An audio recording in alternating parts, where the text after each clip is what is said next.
Translation, you can hear me? Raise a bit.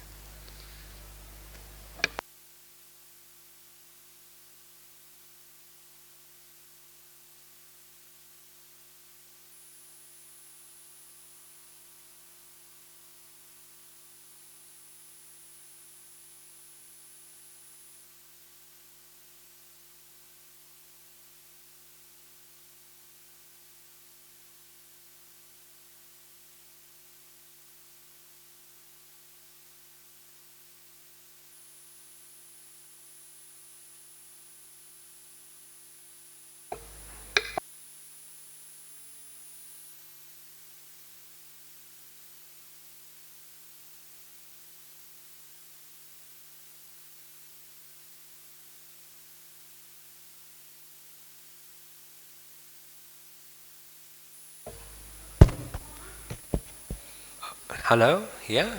Hey!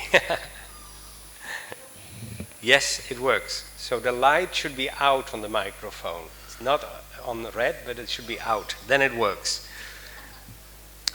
So great to have you at this session this morning.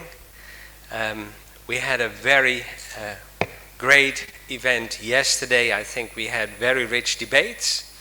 And today we continue in this session number 7, which is about the socio-economic impacts of water scarcity. My name is Jacob Waslander. I'm the envoy of the Netherlands for the Middle East and North Africa for water, energy and food. And I work with the Dutch embassies in 22 countries on the water, energy and food portfolio and support our counterparts in also the Arab nations. Today you will have presentations by the people who are on the screen, and I will briefly mention them, and when they come to the podium I will give a brief outline of their background. But I mention the speakers right now, and that is Ms. Anna Rupert from the ICRC, so the International Committee of the Red Cross and Red Crescent. Also a big delight to have His Excellency Dr. Mohammed Abdel Ati here, the former Minister from Egypt for Water and Irrigation. Also Dr. Walid Al-Zubari from the Water Resources Management at the Arab Gulf University, where Mr. Walid Al-Zubari is a professor, so great to have you in the panel as well. Then we have Dr. Omar Odeh, or I would say, yes, you're the UNDP advisor to the water and advisor to the Deputy Minister of the Kingdom of Saudi Arabia. So great to have you in this panel as well, Omar. Then we have Tariq Hassan from UNICEF. Tariq works on water and sanitation issues, and we're very interested also to hear from you in a moment. So welcome to the panel. And then last but not least is Dr. Abderrahman Tamimi, the General Director of the Palestinian Hydrology Group. And really great to have you in the panel as well, and to see you here in the podium. Thank you for being with us today. Then can you please, because I will give a very quick update of what, yes, this is the one.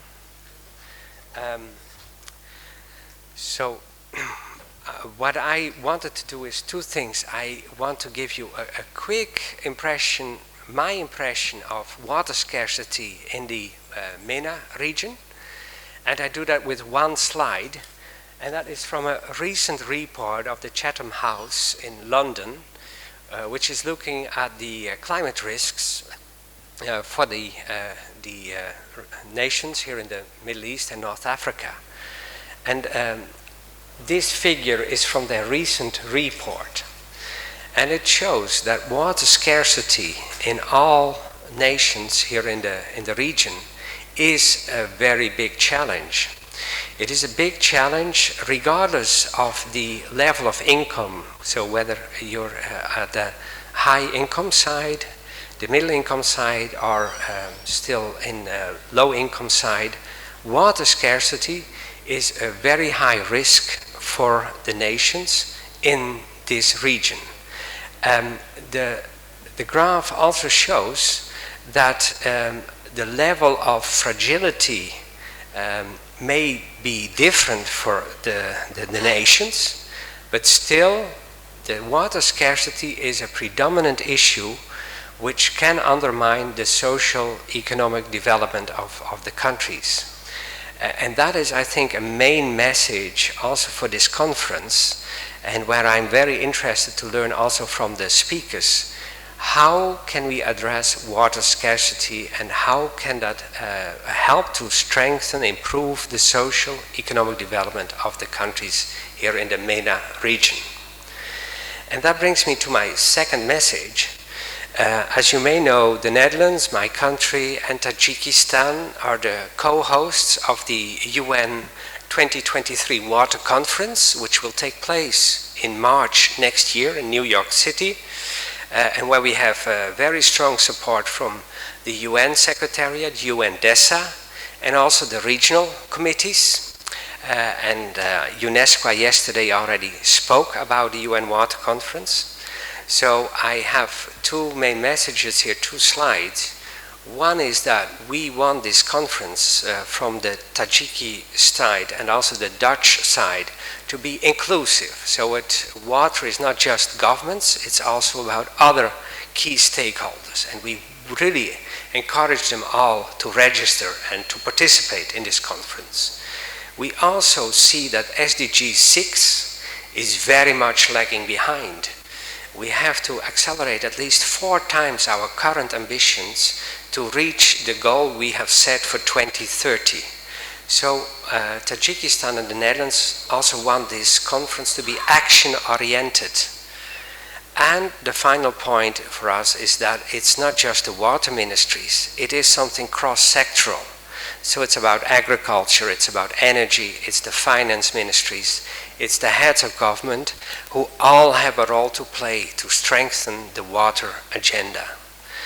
And so what the two co-hosts are asking for, and that's where the speakers hopefully can help us with some recommendations, is that we want to see in March in New York City commitments and actions from all stakeholders, so not only governments, also other key players, and that we want innovative and transformative ideas which will feed into voluntary commitments and therefore help to strengthen the global agenda.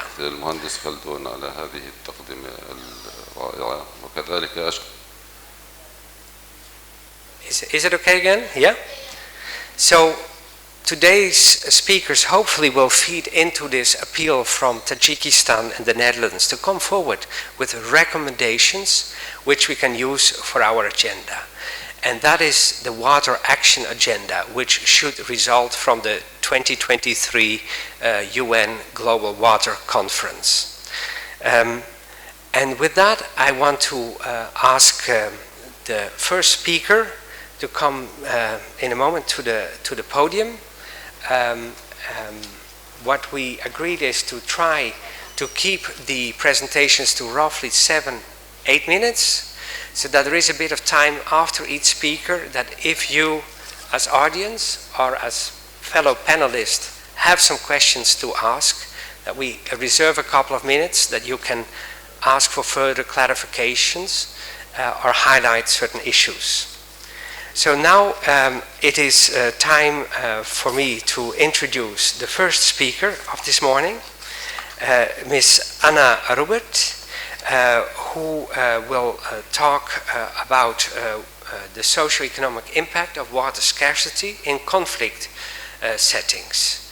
Anna is an environmental expert and holds a master in environmental engineering from the Udine University, and and a master in environment and development from the London School of Economics in the United Kingdom. Anna has a very rich experience, hands-on experience, and really can share with us her vision and her ideas for water scarcity in conflict settings. I would like to invite Anna to the podium. Please welcome Anna, and the floor is yours.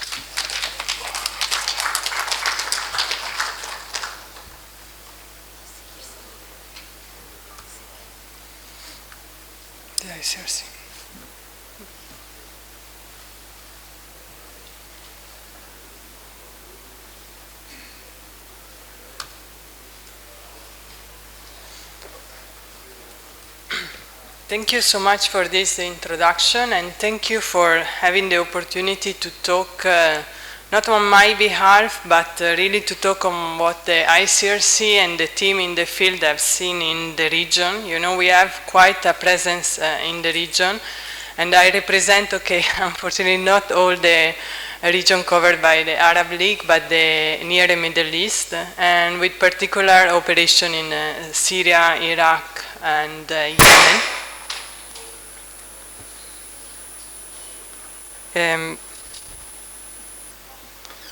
I think, oh no, that's working, okay, sorry. It's not for me to remind again, I mean, we all agree, I think there is a high consensus on the centrality of water for the well-being, for the development of the country, for peace and security. And I just wanted to, with this presentation, a few remarks to zoom a bit on some of the conflicts acted in the region. We start, and some of the specific challenges. We have heard also yesterday about the critical situation. We have just saw a slide about the quantity of water per capita in the region, which is very low if compared to other regions. We have heard yesterday some projection on groundwater in the next years, and also are not encouraging. So the climate trends project increased temperature that will require, of course, more water for production. We will have longer drought and intensification of rain that makes water management already a challenge. And this is a challenge for all the region. In most of the conflict where we work, we have seen really other existing vulnerability. Also was mentioned by different presenters yesterday. There is a high population growth in the region. There is rapid urbanization with the services put under stress. There are old infrastructure, weak governance, low financial sustainability of the water supply system, and also often, not always, but often lack of data to help longer-term planning. When we come for conflict setting, of course, then we have additional layers of complexity. First is the direct impact of the conflict. So damages to infrastructure, pollution. I mean, we have seen contamination of our water sources. We have seen weakening governance system. Loss of control capacity, for example, have permitted, let's say involuntarily, the drilling of many boreholes both in Yemen, in Syria, and other contexts that has undermined the groundwater. This is one of the negative coping strategies that community put in place, and where institutions have been weakened because resources are diverted, human capital also is reduced in this context. We see and have really a long-term impact.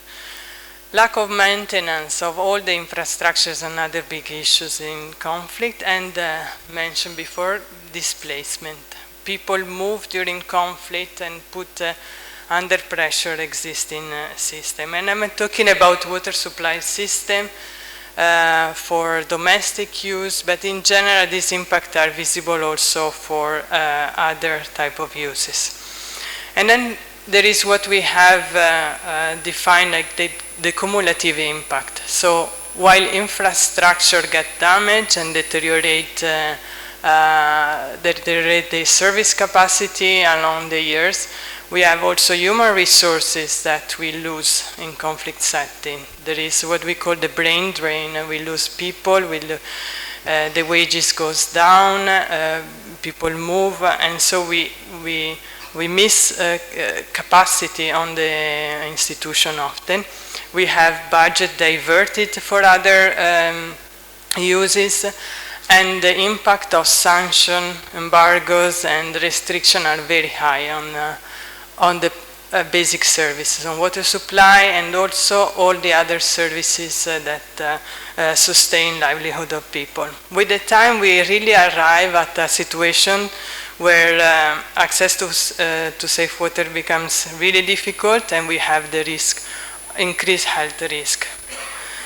So while humanitarian actors try to respond to emergency and try to hold, in reality, with the passing of time, the service deteriorate and the negative impact accumulate.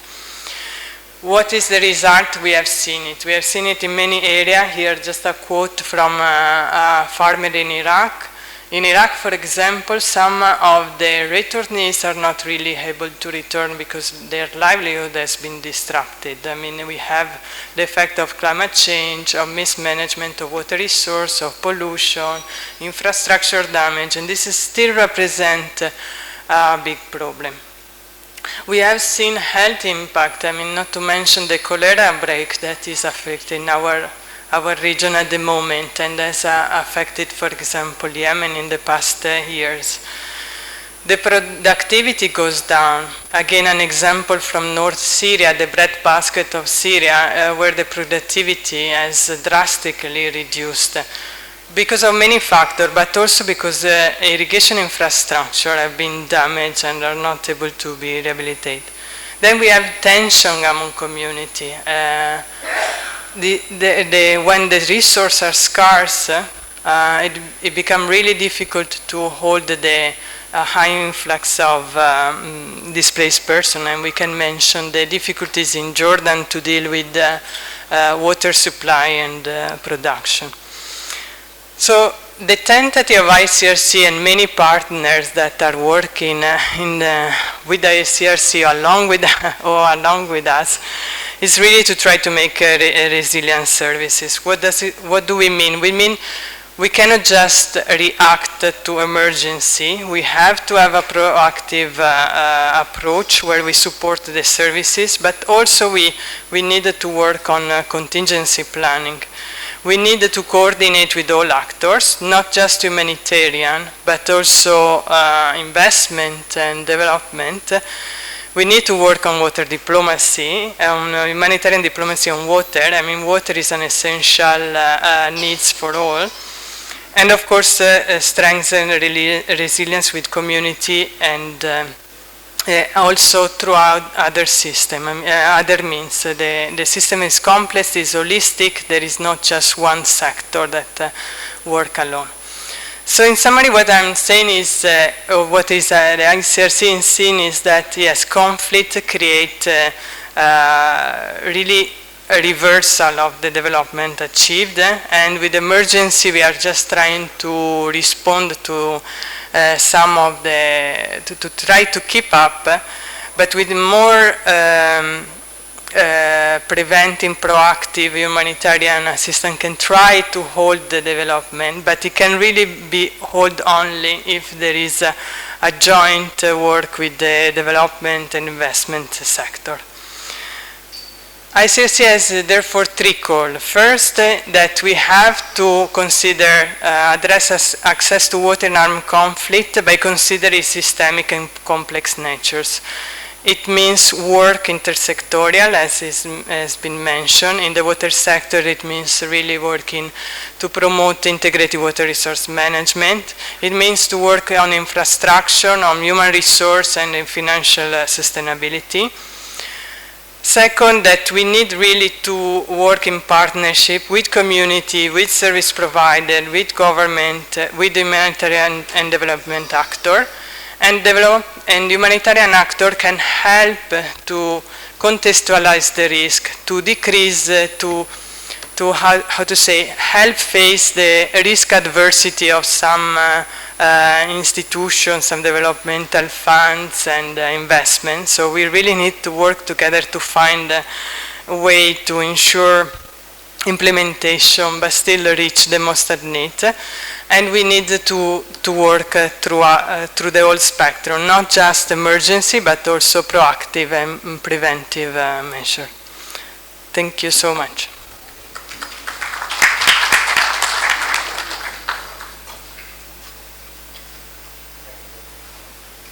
Thank you, Anna. Is it, you can hear me? Yes. Thank you so much for this excellent presentation and giving an outline on also a call to action, clear activities which need to be taken. And I think that is also a very nice framing for a recommendation also towards the International UN Conference. So that's very helpful. Thank you. We have some time also for questions, and I see that also people are ready with microphones. I'm also going to look at colleagues here in the room. I have some burning questions, but I don't want to take away too much time, so I'm first going to see whether somebody from the fellow speakers wants to speak, and if there's one or two questions from the room, please indicate that as well. First, I give the floor to you, Tariq. Please, go ahead. Yes, good morning. Very interesting presentation. Thank you for that. If you can come back, please, to the part where you mentioned about humanitarian diplomacy, and if you can actually please elaborate on the how do you let's say work with parties in conflict and preventing targeting water structures or water infrastructures during conflict. Thank you.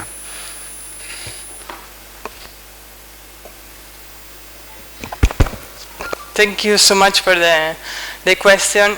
Yeah, we work at different level. Of course, we have a dialogue, let's say a closed-door dialogue with our interlocutors during the conflict to make sure that we respect humanitarian law towards the water infrastructure. But even before, we have a big work with armed force and with different actors to try to help them to identify, first of all, the effect that will have, the long-term effect that will have targeting or mistargeting in some cases, not always intentional, but this infrastructure, and also to identify them, to be able to identify this type of infrastructure, for example, through photo, through aerial recognition, and so on. So there is a work in different levels. First, to demonstrate the impact. Second, to dialogue with the different actors.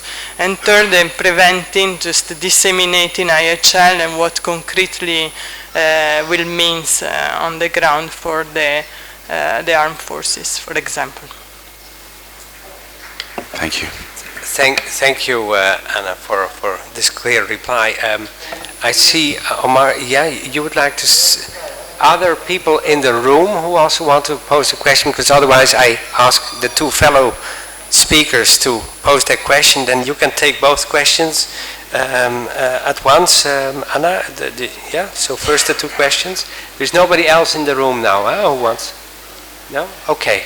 So then please, Omar, and then... Thank you, Anna, for the informative presentation, and I was happy to see it and see ICRC work across the region.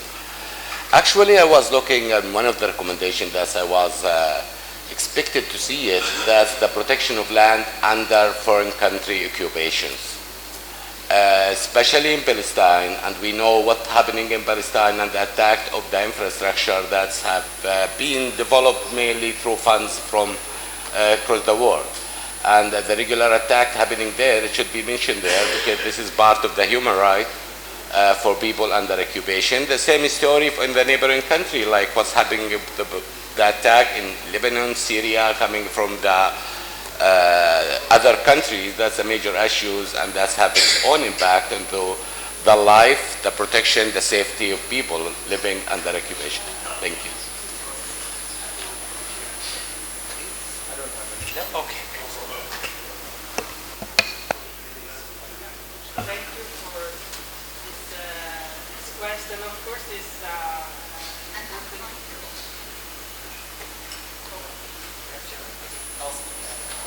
Yeah, no. Thank you. yeah, sorry. Yeah, thank you again for the question. I mean, it's of course a difficult question. I mean, we are trying to make our role. The law on humanitarian law are quite clear on that, and again, we have dialogue and we try to uphold these issues. And I mean, we cannot do more that, but we are really. We recognize, we note, and we are trying our dialogue on that sense.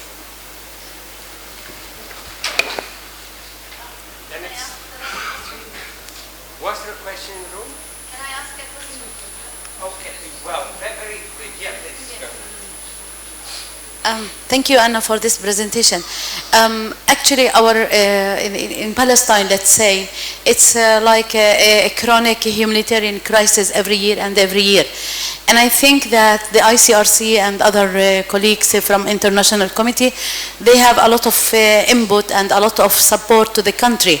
But what next? Are you going to reinvest again and again and again in the crisis that is happening every day, demolish, construction wars? So I think there should be a voice from the international committee to stop this, rather than rebuilding every time all the things that is taking place on ground. So this is my message. Thank you. Yeah, thank you. I mean, this is a question for the international community more than ICRC. As you know, our role is really to support the humanitarian needs, to advocate, to try to remind all parties of the law, the international humanitarian law. Then the solution is international, and there are, I think, other actors that really work on that solution. It's out of our mandate, but yeah, thank you.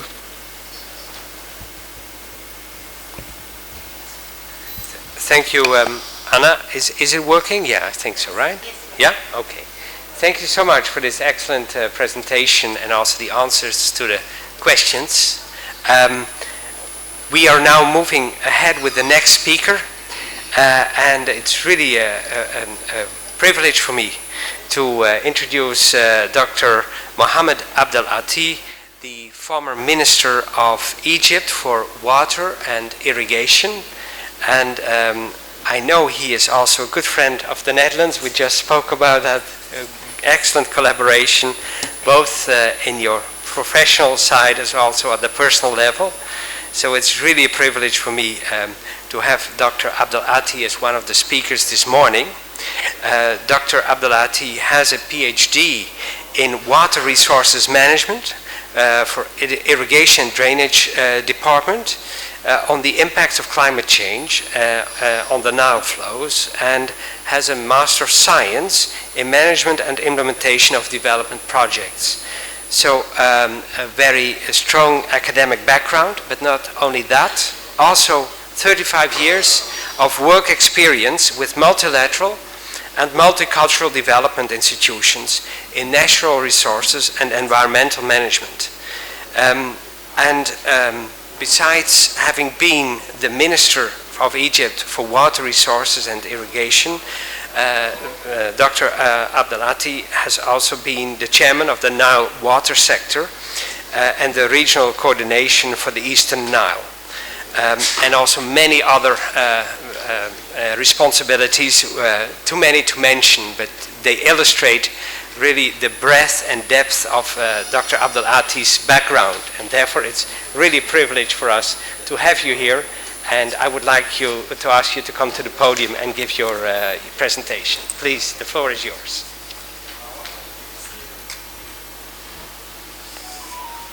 Thank you. Good morning. I'll try to be quick and brief. I have many slides, but just to focus on the key messages that would like to carry with us to enhance water management. In fact, the Arab region is hyper-arid region. So it's the most arid region in the world in terms of water and the groundwater, which are water resources, surface and the groundwater, which are already stressed resources. Temperature is increased, and over the past 20 years, the highest temperature along the centuries. Precipitation, heavy precipitation events have increased, and spatial and temporal variability of rainfall happens all over the world, and it is also recorded. Drought, we witness extreme events, 1 year drought, 1 year flood, and this is clear in Netherlands and other European countries. Last year was flood, and this year is drought, and this could happen. Spatial distribution of runoff by 2050, and the world driest region, the MENA region, lower water availability and higher temperature. Dependence on water intensive modes of employment, such as irrigated agriculture, is becoming a real concern in the context of further drying and increasing water deficit. Transboundary issues, and most of the Arab countries are downstream countries, and this is also another challenge that could affect the socio-economic, and this transboundary is highly sensitive that in addition to climate change impacts, also sensitive to any unilateral actions that could be caused by the upstream countries. Per capita water available is becoming less and less. It varies from less than 100 cubic meter per year to 500 cubic meter per year, which is very low, and the future, due to population increase, is expected to be lower than that. So these are major challenges. Also, the inundation of delta. It is expected that from 3 to 6.1 million vulnerable person will be resettled due to vulnerability to sea level rise in case if there is no action have been taken. So this is also another challenge. This will result in losses of 1.8 to 4.5 kilometers square of arable land or agricultural land. So when we talk about climate and development linkages, we are talking about floods, droughts, storms, cyclones, heat waves.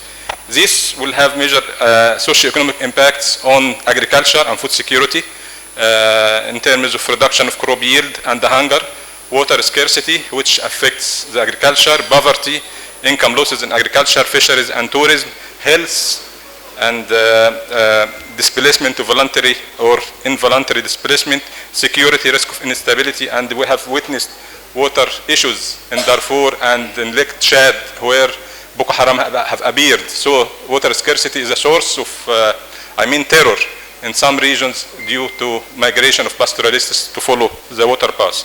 So these are major challenges caused by human factor in terms of increasing population and natural factors due to climate change and its impacts. So this results in pollution, floods, reduced river flow, droughts, and increased diseases incidence. These challenges would create conflict and financial problems, as well as poverty increase and due to population increase and other factors that affect them. So there are key challenges to be resilient to climate change: lack of reliable and consistent data, lack of impact assessment tools in the region, lack of human capacity, lack of coordination among different activities, projects, and organizations. Sometimes we witness that repetition of projects or activities among even UN organizations. They do the same work without any cross-coordination among themselves. Lack of common language between technocrats and policymakers, and this is a big issue. When you want to implement a project, unless you get the support, the political support, it will never happen. So it is very important to have a common language between both technocrats and policymakers. Level of adaptation resilience, also it is low. Climate change is not yet mainstreamed in development plans, and institutional setup is another issue that we all face. We face a problem of brain drain. most of employees, due to high level of salaries, they go to other countries or other organizations that they pay more, and this is also a challenge that we are facing. USA have done some economies to climate change till 2060, where they put scenarios. What if scenarios in terms of reduction of precipitation or increase of precipitation, and also the temperature, what would be the impact on different sectors? I'm not going to do it here, but we need to, actually we are lacking to do similar studies to look at the sensitivity of our system to respond to climate risks. Unless we do start adaptation, it would take up to 100 years. So adaptation in different fields also takes years and years of work, and this has to be tackled very quickly. And what actions that should be done, or what action should be taken if we are planning undeveloped areas like the coasts, and we have to identify the vulnerable areas for inundation, and the green line is the area that is vulnerable to inundation. So if we do our development so as not to lose the investment, we have to go back beyond that green line. Flood planning and flood plain management, this is also an area that we have to consider, and if we are to do settlements along the river sides, it should be far from the flood plain so as not to affect communities. Early warning is another key action that has to be taken to have better preparedness to deal with crises. Other sources of water, now different sources, we have to exploit different sources of water uses, and fortunately the desalination cost also is going down, and we have to deal with all sources according to uses. Digital water management and using technology in terms of remote sensing, telemetry system, early warning systems, applications, mobile applications to monitor the crop pattern and other misuse of water. This an efficient tool to deal with water scarcity. Regional, integration in terms of having development corridors for regional integration, like what we call here in the Nile, VicMed, Victoria Mediterranean, connecting the Nile or converting the Nile into navigation route. With a highway, with railroad, with power interconnection, so converting the challenge into opportunity, and this has to be dealt with in terms of regional integration. Public awareness is another key. You have to deal with public awareness at all levels, at grassroots levels and also at policy makers, so as to get the support of everyone when you implement your projects and policies. Other projects improving water use efficiency. So in terms of canals that are, locked rehabilitated for long time, we have to rehabilitate canals and conveyance system to first to create justice among water users, second to save water to be used in other sources. So when we have a bigger increase of population, we need high demand for municipal water, so we have to save or reduce the consumption of water in agriculture sector to avail water for municipal sector. On farm water management, this is also another means of actions that we have to deal with. Conversion from flood irrigation to modern irrigation to also have better efficiency and also increase farmers' impact and the quality of the product, and to save water. Recycling water, and this, there is no choice. We have to recycle water, and if we are talking about Egypt, when we compare Egypt to other countries, now, we are, maybe by the end of this year, will be the biggest country worldwide recycling water. We will be recycling about 45% of our renewable water resources. So if we have also risk categorization, so when we do planning, we have to identify high, medium, and low risk areas where we can deal with or target our projects and priorities to deal with these areas. Use also environmentally and indigenous experience among people. This is one of the protection areas where we used, local materials to create dikes without having extra costs. This is formed naturally with some minor interventions, and this will cover about protection about 69 kilometers long of shores with, very little cost, about 30 million US dollar. Also other hard structures like, protection of Alexandria and other areas, rainwater harvesting and having small structures that varies from 500 cubic meter of water to millions of cubic meters of waters, so as to protect cities and from flash floods, as well as to store water and recharge the groundwater sector. So the key messages from this that we have to reduce losses and increase water use efficiency through canal lining, introduction of modern irrigation, especially drip and subsurface irrigation, cultivating salt and drought tolerant crops, and encourage research in this direction, reducing percentage of water consumption in agriculture, introduction of modern irrigation systems, reduction and cancellation of high water consumption crops, and here in Egypt we have actively done that.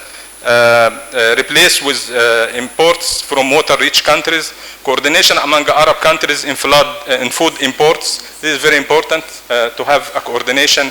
This is a big market for imports, so the coordination is very important. Reducing water demand and family planning. We have population increase, so if we are to deal with water issues and the climate change, not only the means that we have to deal with, but also family planning. Our population is increasing very fast, which will create demand on water, so we have to deal with family planning, reduction of municipal water consumption, reducing leakages, also recycling treated water. This is very important, as I have mentioned, improving infrastructure and absorb shocks of flash floods and extreme events, application of modern technology in water management, improving water governance, capacity building, training and public awareness, change consumption patterns. And this is actually a clear model of consumption pattern where when the standard of living increases, the consumption of water increases, so we need to rationalize our consumption. And with this, I believe I have done. Thank you very much.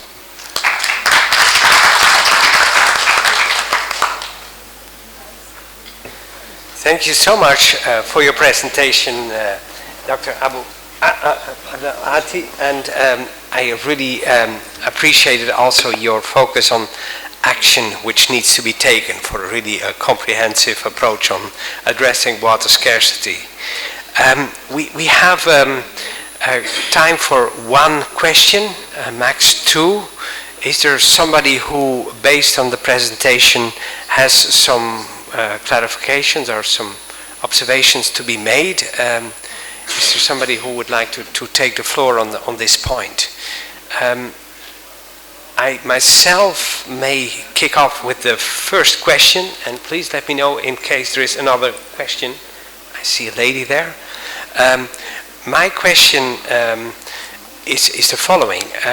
With your wealth of experience and your background, where do you see that a good example on, let's say, comprehensive action is taken? Do you know of a clear situation where you say, well, this is a context where we see a best practice which we should try to apply in other situations as well? Is there something there which you could work on? And before you answer, given the timing, I would like to take the second question so that you can address both at the same time, if that's okay. Yeah.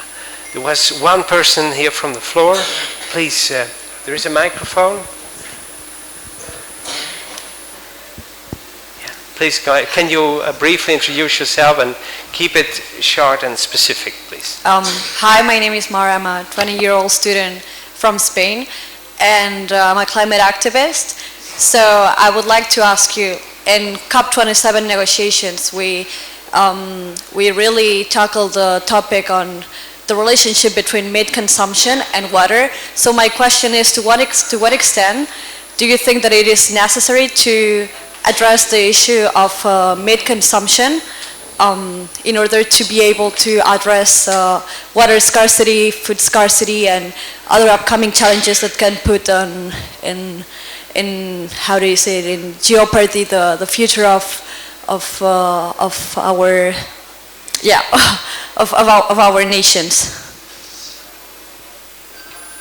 Okay, thank you. In fact, what I have mentioned here is the real, if I consider a best practice or a good practice, this is examples from Egypt that we have applied over the past, 10 years of action. So we have started very early, and looking at the risks and how can we mitigate and setting scenarios to deal with. So I believe this is a good example that we could make use of the experience that have been developed in Egypt. In terms of consumption, in fact, if we are talking about water, before thinking about looking for new resources, we have to deal with what is in hand. What is in hand is increasing water use efficiency through different means as well as reducing consumption, but there is a limit that you cannot go beyond or below that level. So when we exploit this, we go to desalination and other sources of water that we have to deal with. Thank you. Thank you.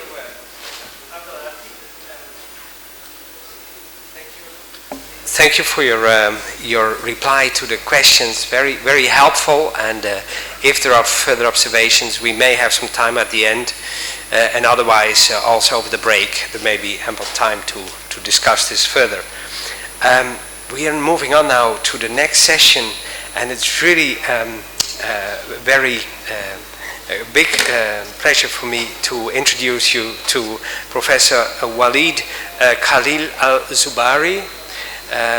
Professor Al-Zubari currently holds the academic position of Professor of Water Resources Management at the Arabian Gulf University, and also serves as the coordinator of the Water Resources Management Program at the College of Graduate Studies. Professor Al-Zubari holds a Master of Science degree in the field of groundwater mathematical modeling from the Ohio University, and a PhD degree in the same field from the Colorado State University, and joined the Arab Gulf University in 1990. Professor Al-Zubari has worked with many UN and international organizations, including UNESCO, UNEP, UNDP, UNESCO, and FAO.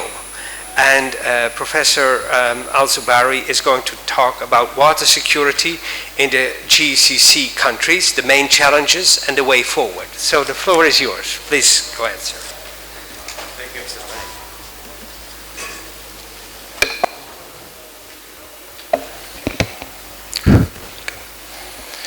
Good morning.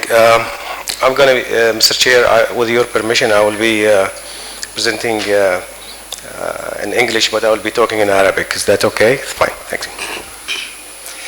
Okay, صباح الخير جميعا. راح أتكلم عن الأمن المائي في دول مجلس التعاون وما لا يعني ذلك. فراح أقدم مقدمة سريعة عن الأمن المائي والموارد المائية في دول مجلس التعاون واستخداماتها، ثم ما هي أهم التحديات التي تواجه دول مجلس التعاون في إدارة الأمن المائي، وثم يعني ماذا تم عمله لمواجهة هذه التحديات، وإن شاء الله نطلع ببعض الاستنتاجات والتوصيات المهمة. يعني بشكل عام احنا طبعا أكاديميين، وعندما نعمل على شيء يجب أن نعرفه في الأول. في أول شيء يجب أن نبدأ بالتعريف ماذا نعني بالأمن المائي. ويعني إذا نظرنا إلى معنى الأمن المائي، هو يختلف الأمن المائي من منطقة إلى منطقة. بالنسبة لدول عندها مياه مشتركة تختلف عن دول ليس لديها مياه مشتركة. يعني تعريف الأمن المائي يختلف بين الدول، يختلف بين منظومات الدول، يختلف على مستوى المدينة أو مستوى الإقليم. هذا مجرد التعريف تنتقل من المياه، الحق في المياه المشتركة، المياه تحت الاحتلال مثل ما صار في فلسطين الكيان الصهيوني، الحفاظ أو يعني تأمين إمدادات المياه تحت ظروف الطوارئ. هذا أيضا موضوع دائما احنا يعني في دول مجلس التعاون ننظر له بشكل جدا جدي، وفي ناس ينظرون انه هو الفود سكيورتي هو جزء من الأمن المائي. يعني هنا في عندنا كثير من هاي، وهناك الكثير من الإطارات أو الفريم وركس التي تستخدم لقياس الأمن المائي. ولكن بشكل عام يعني وصل المجتمع العلمي إلى تعريف الأمن المائي على منظورين، على مستويين اثنين. الأول هو development اللي هو تطويري مستمر بشكل مستمر، نقوم بدعم من خلال السياسات والاستراتيجيات المائية برفع كفاءة القطاع نفسه، هذه رقم واحد. وبالجانب آخر يجب أن ننظر إلى جانب الطوارئ، فهذا الريسك بيزد والديفلوبمنت ابروتش، هذه الاثنين هم الآن هذه. وإذا نظرنا إلى بعض الأمثلة الموجودة عندنا في هذه، هناك محاولات يعني كوانتيفيكيشن للأمن المائي. نجد أن هناك في بعض الأيشن ووتر ديفلوبمنت اوتلوك تقدم أن احنا يجب أن ننظر إلى الأمن المائي من 5 دايمنشنز. الهاوس هولد واحد منهم، والثاني الاربن، والثالث الانفايرمنتال، والثالث الايكونوميك اللي هو الافشنسي، والاخير هو الريزيلينس. للاسف احنا ننظر دائما للامن المائي من جانب اخر فقط اللي هو الريزيلينس او الريسك بيز، ان احنا في دول مجلس التعاون ننظر الى ماذا سنعمل في حاله انه يحصل عندنا انقطاع في الماء، ولكن هذا الشيء هو فقط جزء من الامن المائي الكلي. اذا نظرنا الى دول مجلس التعاون خلفيه سريعه جدا، راح نلاحظ ان احنا مرينا بتنميه متسارعه جدا من بدايه السبعينات، وهناك نمو سكاني سريع وتسارع في التنميه الاجتماعيه والاقتصاديه، ولكن هناك على الجانب الاخر هناك نقص في الموارد المائيه، لان نحن نعيش في صحراء، يعني هذا يجب ان يكون واضح. وزاد من هذه الشح ان نحن نركز فقط على الجانب إدارة العرض بدل ما نركز على إدارة الطلب، هذه الأشكال تبين خط الفقر المائي وما خط الفقر المائي الحاد اللي مرت في دول مجلس التعاون حاليا الآن، والطلب على المياه. دول مجلس التعاون تعتمد على المياه الجوفية بشكل كبير، ومعظمها مياه أحفورية، ليست بنفس القدر في بين الدول، ولكن بشكل عام المياه الجوفية هي المصدر الرئيسي، ولكن مثل ما قلت هي مياه أحفورية فوسل ووتر، تم تخزينها في باطن الأرض منذ 10,000 أو 20,000 سنة، فهذه المياه غير مجددة، ولدينا بعض المياه المجددة. والجانب المصدر الآخر هو مياه التحلية، وراح أتكلم عنها بعد شوي، وبشكل يعني قليل جدا مياه الصرف الصحي المعالجة. أين تذهب هذه المياه؟ تذهب إلى القطاع الزراعي بشكل رئيسي، ثم القطاع البلدي، ثم القطاع الصناعي. طيب، ما هي أهم القضايا الرئيسية التي تواجه دول مجلس التعاون؟ أولا استنزاف المستمر للمياه الجوفية، وأيضا التعدين المتسارع للمياه الغير مجددة، فالاثنين عندنا هاي. طبعا السبب الرئيسي لهذا الاستنزاف هو تلبية متطلبات المياه الزراعية. في كل دولة من دول مجلس التعاون تعاني من انخفاض المستويات المائية وتملح هذه المياه وتدهور نوعيتها بسبب غزو المياه البحر، هذا التحدي الأول. التحدي الثاني أن عندنا القطاع الزراعي يعمل كثير من الأحيان بمعزل عن القطاع المياه، وهناك في بعض الأحيان هناك في سياسات لتأمين هذه، وطبعا لا تلام الدول في هذا الموضوع، ولا أنتم شفتوا لما حصلت الحرب الروسية والأوكرانية الطلب على الغذاء، وأيضا في 2007-2008 هناك طلب على الغذاء، ففي أثناء أزمات الغذاء بيكون هناك في أيضا استرجاع مرة أخرى قضية الأمن الغذائي. ولكن الأمن الغذائي المشكلة أنه في بعض الأحيان ينظر له أنه هو على الإنتاج المحلي وليس الاستيراد، وهذا يسبب ضغط كثير على القطاع المائي. يضاعف من هذا، أو يعني يحصل تفاقم للطلب بسبب بعض العوامل. أولا كفاءة الري جدا منخفضة في الزراعة عندنا، هناك طلب على بعض المحاصيل التي تستهلك كثير مياه مثل الأعلاف. مشكلتنا حقوق المياه الجوفية هي حقوق فردية ما زالت، لم تنتزع ملكية المياه من الأفراد واستملاكها للدولة إلى الآن كثير من الدول، ولا يوجد يعني مثل كاب أو حد على حق السحب، وأيضا عدم وجود المراقبة الجيدة في كثير من الأحيان. التحدي الثاني هو تحدي التحلية. عندنا يعني تصاعد في طاقة التحلية لتلبية الطلب المتنامي في القطاع البلدي، ولكن يصاحب هذا القطاع، وطبعا احنا مضطرين ان نشتغل على التحليه لتوفير المياه لتحقيق الاس دي جي 6.1، ولكن هناك العديد من التكاليف التي يجب تحملها. اولها هي الانرجي انتنسيف، انرجي انتنسيف، الدعم للماء نفسه بيسترجع، ما نقدر نسترجع تكاليف كثيره، وهناك في تكاليف بيئيه يعني مصاحبه لهذا الموضوع. المشكله الثانيه ان احنا نمتلك حوالي 45% من الطاقه العالميه، ولكن ما زلنا مستوردين لهذه التقنيه. ويمكن عبد الرحمن العوفي امس ابرز اهتمامات المملكه لتغيير هذه المعادله، ان نكون احنا مصدرين لهذه التقنيه والاستفاده منها وتخفيض ايضا التكاليف، وهذا شيء يعني هذه. المبادره الاخرى تاتي ايضا من مصدر، هناك في عمل كثير في الامارات لهذا الموضوع، وايضا في دوله الكويت وقطر. المشكله الثالثه هي عدم الاستخدام الكف او الفعال لمياه الصرف الصحي المعالجه التي تنتج بكميات كبيره، ولكن لا يتم استخدامها الاستخدام الفعال. حوالي 40% فقط نستخدمها، والباقي يرمى الى البحر بعد المعالجه وليس يعني غير معالج، وهذا يعني يعتبر فرصه اقتصاديه ضائعه كبيره لدول مجلس التعاون تحت ظروف الندره التي تعيشها. المشكله الثانيه اللي هي ان احنا معظم محطات التحليه موجوده في الخليج العربي، وهذه المحطات هي المصدر الرئيسي لمياه الشرب، وهناك العديد من المخاطر التي تهدد هذه المحطات او ممكن تسبب توقفها. عندنا الخليج العربي حوالي 40,000 باخره تدخل الخليج العربي في السنه، نصها تقريبا ناقلات نفط، وممكن تعمل اي حوادث، وحصلت الحوادث بشكل كبير. بعض الاشكال يعني في 2017 تم قياس 4900 اويل سبيل في هذه، واثر على 14,000 كيلومتر مربع من قبل باستخدام الاقمار الصناعيه من بعض الشركات. اخر مشكله هي مشكله الكلايمت تشينج امباكتس، يعني كل الدلائل تؤدي يعني تشير الى انه راح ترتفع درجه الحراره، وراح تزيد الفريكونسي اوف اكستريم ايفنتس اللي هو الرين فول، وراح يكون في عندنا ارتفاع مستوى سطح البحر، وكل هذه الاشياء تعمل ضد او مثل ما يسمى ب additional stressor، يعني ضغط اضافي على الوضع اللي احنا فيه.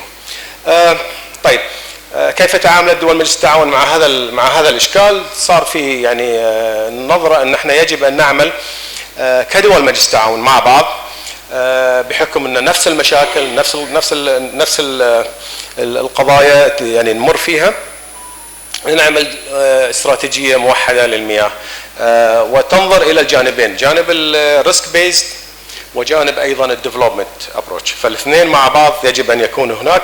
فتم صياغه الاستراتيجيه من قبل الامانه العامه، وكان لي الشرف ان اكون واحد من الاشخاص اللي عمل مع فريق العمل في هذا الشيء. الاستراتيجيه تعتمد على تطوير واستدامه الموارد واستخدام الفعال او الكفء للموارد، سواء في الامداد او في عند الاند يوزر، وايضا يعني الاستخدام العادل لهذه المياه. وفي النص في عندنا السكيورتي اللي هي نحمي محطاتنا من التلوث ونعمل emergency plans، وايضا الاذر ثينجز اللي هي نتكلم عنها الجفرنس، الاداره، الحوكمه ورفع الوعي المجتمعي. واخر شيء هو ان احنا يجب ان تكون هذه القطاعات مستدامه ماليا وكفؤه اقتصاديا. فهذه هي يعني الخطوات، وكروست ببرامج للتدريب وبرامج في الريسيرش اند ديفلوبمنت، وتاخذ في الاعتبار الانفايرمنت والايكولوجي، وتاخذ في الاعتبار الكلايمت تشينج. لن يكون هناك في وقت يعني شرح كل هذه الامور، ولكن بس بشكل عام عندنا ثلاثه ثيمز فيها. الثيم التحتاني هو بيلدينج جروث، يعزز من قوه القطاع المائي او النظام المائي، وعندنا الريسك بيز ثيم اللي هو في النص، وعندنا فوق اللي هي الاوبريشنز او الاشغال. واهم شيء فيها هو تو اكوار تكنولوجي اوف ديسلينيشن، والمحافظه على الموارد المائيه الجوفيه، وإعادة استخدام المياه الصرف الصحي المعالجه بشكل كبير. اذا كنا راح نطلع باي كونكلوجن، يعني انه يجب يعني تفهيم المسؤولين عندنا أنه هو ليس فقط يجب عدم الاهتمام فقط في توفير مياه في أثناء الطوارئ، إنما توفير الكفاءة للقطاع المائي على مدى الطويل لكي يستطيع مواجهة الطوارئ. فإذا كنا احنا نستهلك 1000 لتر في اليوم في الفرد ونصاب بطارئ، غير لما نستهلك 300 لتر في اليوم ونصاب بطارئ، ستكون قدرتنا على التكيف أفضل في هذا الوقت. نعتقد أنه تنفيذ هذه الاستراتيجية سيؤدي إلى درجة عالية من استدامة المياه، ويعني نحتاج أن يكون عندنا إطار أو فريم ورك أو متريكس لقياس الأمن المائي في دول مجلس التعاون تحت الظروف هذه. واعتقد انه يجب ان يعني نعمل كاكاديميين على هذا المجال لتوعية او لخدمة صناع القرار في معرفة الخلل اللي موجود في الامن المائي. وشكرا على حسن الاستماع.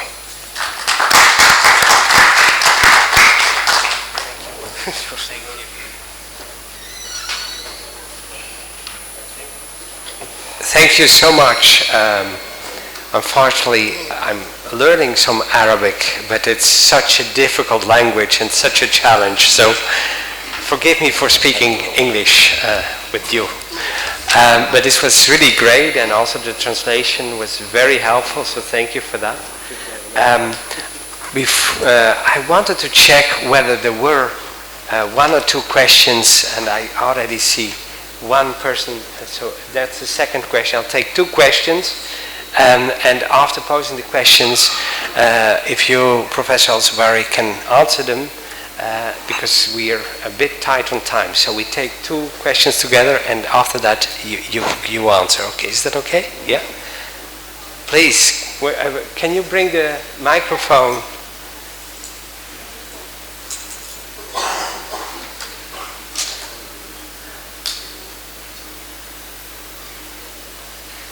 We get the perspective from Kuwait now. Please, go ahead. My name is Muhammad Sadiqi. I'm from Kuwait, Kuwait Fund. I represent Kuwait Fund in this conference. We all know that the scarcity of water especially hits the GCC country, and they are spending a lot of their resources, their financial resources in developing, and for the last 34 years they have spent a lot of money in developing their water sectors and all that. One of the things I did not see in the strategy is how to deal with the abandoned aquifer. There are so many aquifers within the GCC countries that it is being abandoned because of the withdrawal of the water and the salinity. Is there any research done on benefiting from these abandoned aquifer, which are natural resources, instead of building storages and all that? Thank you very much.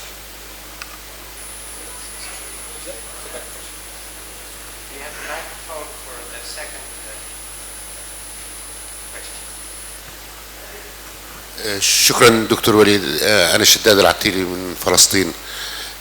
Thanks for the information. This is the first time to know that GCC uses around 78% from groundwater. The information I had, it almost dependent on desalination, but this is new information. Would you please explain this? And second, until when the GCC offer water for free for their citizen? And I think if you want to address better governance and reduction of consumption, then you have to build water to all people who lives in the GCC. Thank you. Please. Thank you for your question. Hello? Hello? Okay. No, the strategy actually addressed the groundwater, the overexploited groundwater systems through rehabilitation program, mainly by artificial recharge of treated wastewater, and also dams, which is not very useful not everywhere. But we also look at demand management to rehabilitate groundwater. So the groundwater has actually a major chunk within the strategy. It is strategic objective number 2, and it has a lot of programs and initiatives that has to be taken. And actually most of the countries are already doing that. The artificial recharge is becoming, almost the hottest area now, and hottest topic now in the GCC.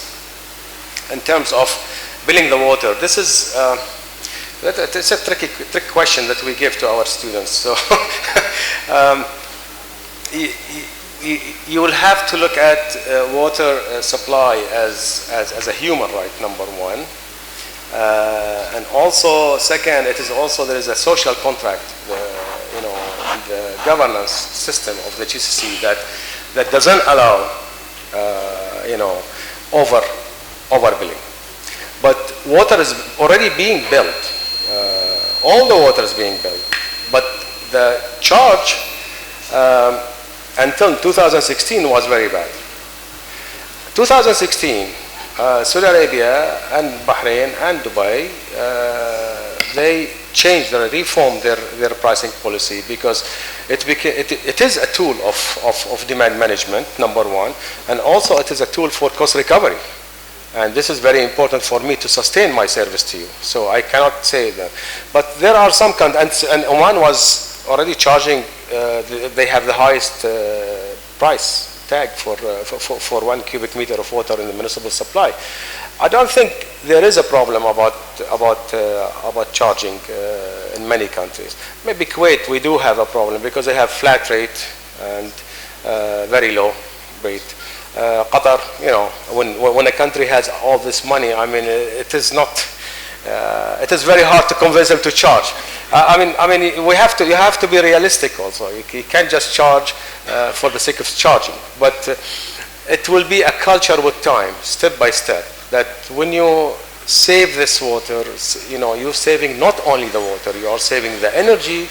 And if you calculate the opportunity cost for that energy, that how much you can sell it and get the money from it, and instead of burning it down here, you will save the environment from being polluted by the reject of desalination, and also the marine environment, and also the greenhouse gases emissions that are coming out from it. So there are a lot of things. So what we are doing actually, we are making it aware that the cost, that's what I said, it is expensive cost of desalination. And we need to convince the decision maker that it's not only the cost of desalination, it is the externalities of desalination that we would like to lower by adding and I think some countries need to reform their pricing policy.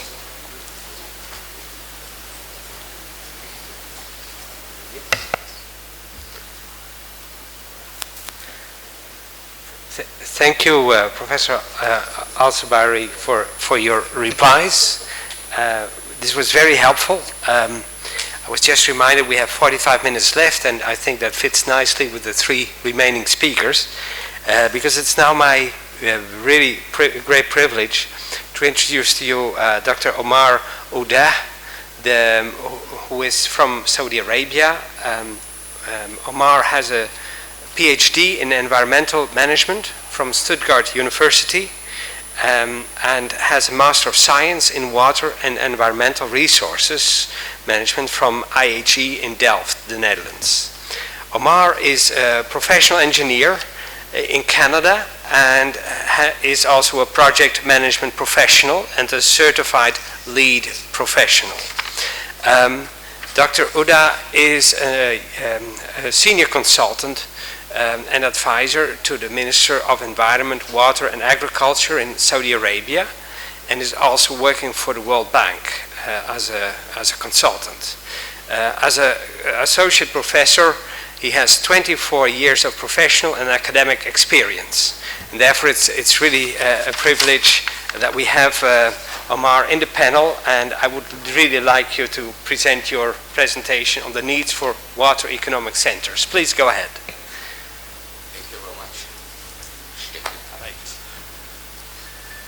Good morning.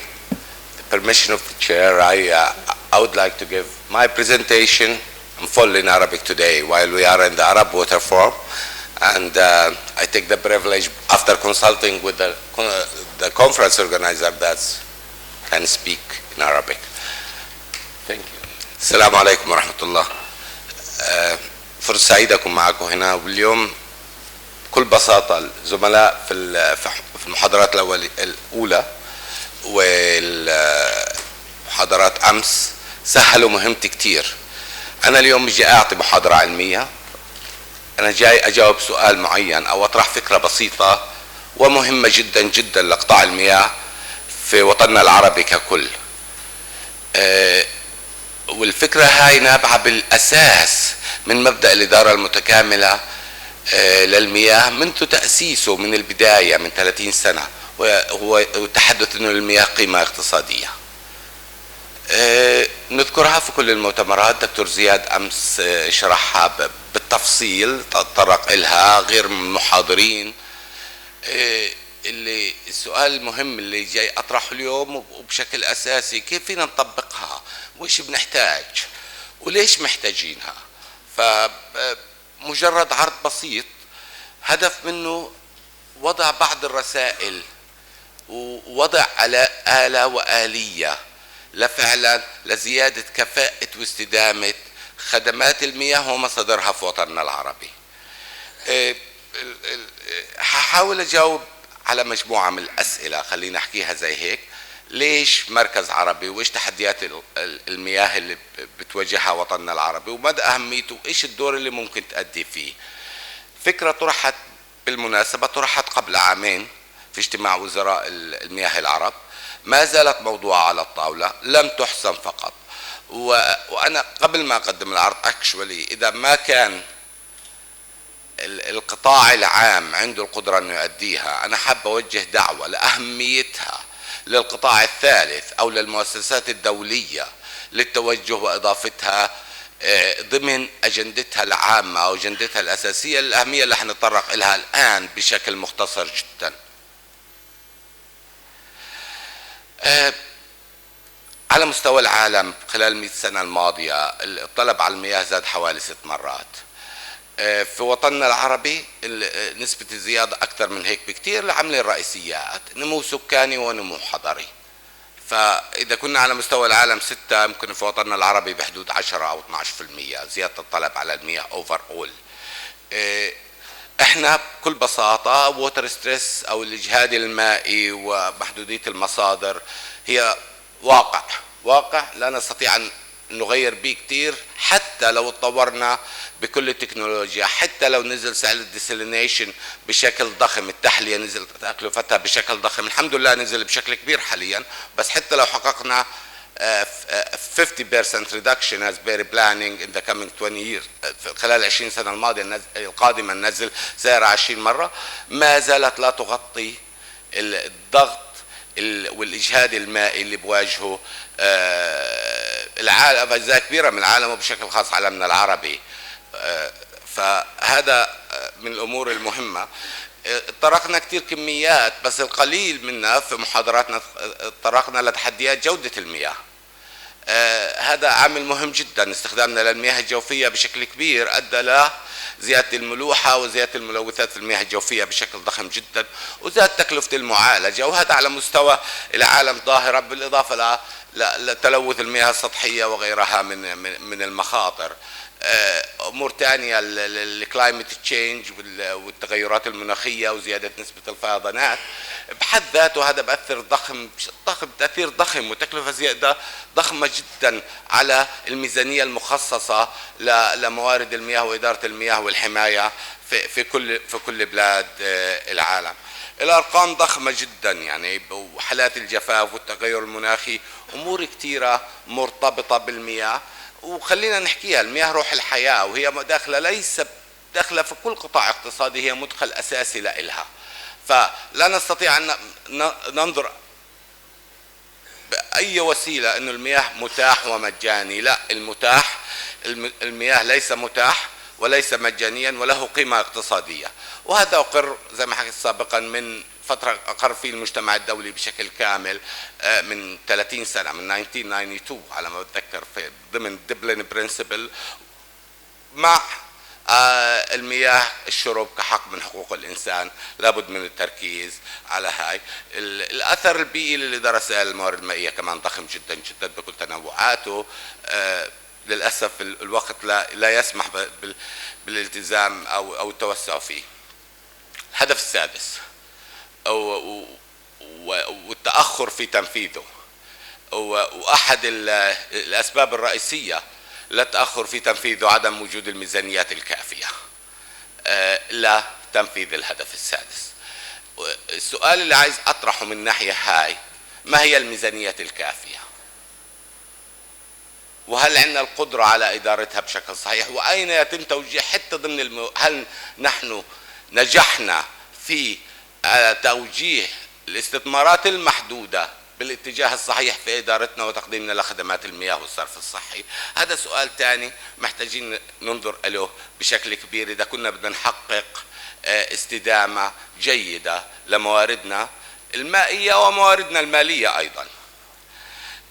بعض الأرقام الدولية لما بحكي على منظمة التعاون الاقتصادي والتنمية، قيمة الاستثمارات المطلوبة حتى عام 2030 لمواجهة تحديات المياه بحوالي 6.7 تريليون دولار أمريكي، وحتصل هذه الحد عام 2030 وحتصل ل 22.6 تريليون دولار أمريكي بعام 50. أرقام مهولة للاستثمار في قطاع المياه. في نفس التقرير حق منظمة التعاون الاقتصادي والتنمية في نقطة معينة لابد من التنويه لها، انه تحدثنا عن حجم الاستثمار، هم ايضا في تقريرهم تحدثوا عن حجم العائد، واللي يقدر العائد الاستثماري لكل دولار invested in the infrastructure في مجال المياه يقدر العائد من 3 إلى 8 دولار باختلاف البلدان. فالرسالة هاي اللي حاب احكيها انه الاستثمار كمان في قطاع المياه لو نظرنا له بالصورة الاقتصادية الكبرى هو استثمار مجدي. أرقام ضخمة، ما هي آلية تحديثها وما آلية الحصول عليها؟ النقطة الأساسية اللي عايز أطرحها اليوم إنه عندنا نقص ومحدودية وإجهاد في المورد المائي والمورد الاقتصادي، ولتحقيق الأهداف لابد من النظر للاثنان معا، تكامل العاملين معا، هي تعظيم الاستفادة من كل متر مكعب وتعظيم الاستفادة من كل دولار أو ريال أو whatever يتم إنفاقه في مشاريع المياه. كيف يتم ذلك؟ لا نستطيع التحدث على مستوى المشروع فقط. عندما ننظر للتحليل الاقتصادي لابد من النظر من السياسة العليا، من الاستراتيجيات والأنظمة لحد وخلال السبلاي تشين كلها لحد مستوى تنفيذ على المستوى المشروع أو على مستوى المنطقة. التحليل الاقتصادي لابد من وجوده في جميع المستويات. وأمس زميلنا في البنك الكويتي كان طرح نقطة أساسية إنه أحد التحديات اللي بتواجه قطاع التمويل، خلينا نحكيها بالطريقة هاي، أو الدعم، هي عدم وجود مشاريع جاهزة دراساتها متكاملة. هذا بأكد مرة ثانية الحاجة لوجود مركز عربي يستطيع مساعدة الدول، يستطيع مساعدة المؤسسات داخل الدول بإعداد دراسات متكاملة للعائد الاقتصادي للمشاريع وتأهيلها للاستيفاء، سواء المؤسسات الدولية أو مؤسسات التمويل وغيرها من المؤسسات. مهم جدا، أنا بحكي بشكل عام، المركز ممكن تعظيم العوائد الاقتصادية لموارد المياه وخدماتها بكل أنواعها، تطوير المصادر المائية بشكل مستدام، تشجيع الاستثمار في قطاع المياه من خلال عمل الدراسات المطلوبة، دعم المراكز البحثية ومواكبة التوجهات العلمية العالمية. الحاجة له في وطننا العربي كبيرة جدا، محتاجينها لكل مراحل البناء. أنا ما حمشي فيها للوقت بشكل سريع، بس مرة تانية عايز أركز بشكل أساسي.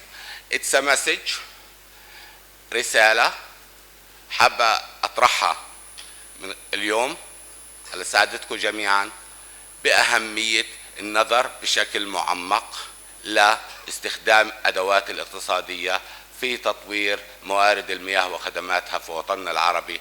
وهناك حاجة ملحة جدا لمحدودية مرة ثانية مواردنا المائية ومحدودية مواردنا المالية والاقتصادية. شكرا جزيلا.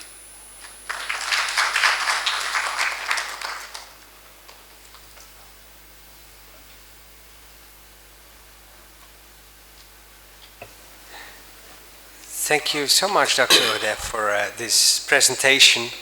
And once again, thanks also to the translation. Well done. So it was very good to follow. Thank you. I would like to check whether there is somebody who has a burning question which you would like to raise at this stage. Of course, later on you will have opportunities as well. But given the time, I would like to see whether we could have one question before we move to the next speaker. Is there anybody who would like to raise a question? I see a hand here and here. If you don't mind, given the time, then I give the privilege to, and then later you will have time over lunch, right? So if you could briefly introduce yourself and pose your question. Thank you. My name is Hazem al-Nasser, heading the scientific committee of this conference. But what I would like to comment on what Dr. Omar said about the importance of water economics. I think we, in particular in the Arab region, we need to get rid of the taboo of water tariff. We mix up, whenever somebody talks about water economics, we mix up this immediately with water tariff. The whole focus shift from water economics and its importance in sustainability, in revenues, etc., into water tariff. So I think we need a program to educate first decision makers about importance of water economics, and it has less to do with water tariff at the beginning. And it's more important for project sustainability, sustainability of operation, etc. Thank you. Thank you so much, Dr. Al-Nasser. Can you please react?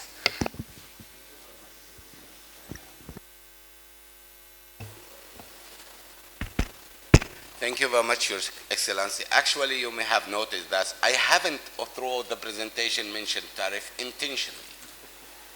So to try to avoid that, but within the 8 minutes presentation which I have, I try to deliver a very clear messages there. But I repeat it again, intentionally, I haven't mentioned tariff due to this taboo. That's people thinking about water economy is a tariff. How much the price? No, it is not. It's a very minor topic if you look at the full picture for it. Thank you.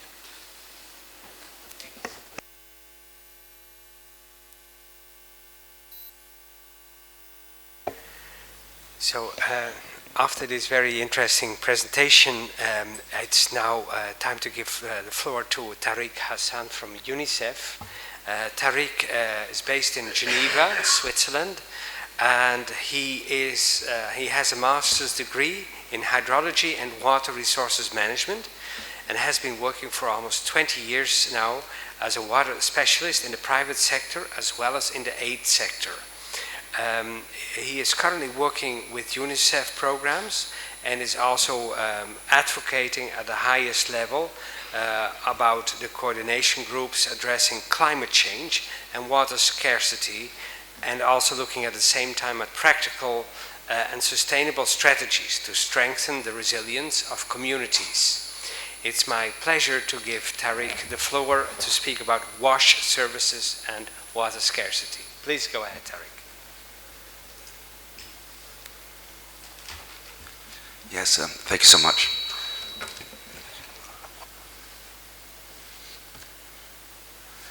Yes, so I would like to rebound on your point that you mentioned about water being the essence of life. I think that's what I'm going to be talking about today. And a reminder, as you just mentioned, there is actually a sustainable development goal for the 2030 agenda on water, water and sanitation. That's the goal number 6. Today, I'll be talking more specifically about one of the targets, which is the one which is 6.1 about safe drinking water for all. And what I say can actually be, let's say, expanded to the 6.2 about sanitation, safe sanitation for all. And I will relate this to water scarcity. My name is Tariq Hassan. I'm a climate change specialist working for UNICEF Regional Office, actually in Amman. Yeah. So I will actually start with giving, let's say, an overview about water scarcity, and I'll later move on into let's say, the background in terms of WASH, and finally I will link both by providing solutions in terms of WASH services to address water scarcity. So you've seen many maps today. The one that let's say that I prefer to use is the one which is actually published by FAO on the indicator 6.4.2 about water stress, which actually relates the amount of water which is actually used compared to the water which is available. And you can immediately see that, that the region, MENA, here is, well, basically at the heart of the issue and has to be addressed.